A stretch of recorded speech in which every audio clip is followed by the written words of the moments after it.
La façade sud est une façade prépondérante dans un bâtiment passif parce que la majorité du chauffage de ce bâtiment-là va provenir des apports solaires. Ces apports solaires-là sont bien sûr bien plus importants en façade sud. Par les vitres, on va avoir les apports solaires qui vont venir rentrer dans la maison, chauffer le logement une bonne partie de l'année. Ça, c'est pour la partie hivernale. Le soleil est bas et va bien rentrer dans les logements, en fond des logements, et va chauffer tout le logement.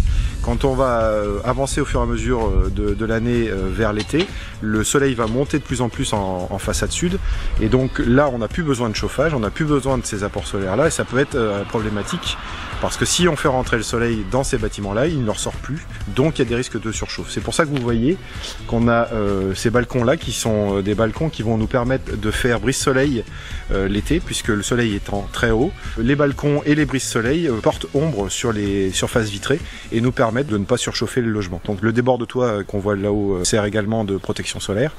On a des protections solaires mobiles également, par des volets coulissants bois et des stores extérieurs. Et il faut savoir que toute la structure métallique que l'on voit là a été étudiée pour être complètement indépendante du bâtiment, pour ne pas avoir de liaison structurelle entre les balcons et le bâtiment, pour éviter de créer des ponts thermiques et donc d'avoir des pertes de chaleur.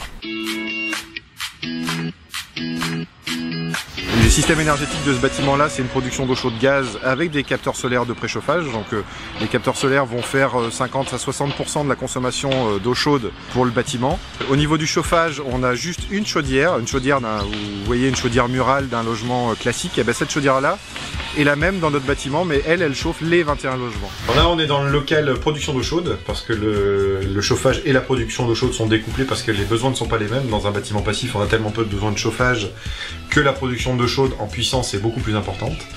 Et la production d'eau chaude ici, elle est faite par deux choses.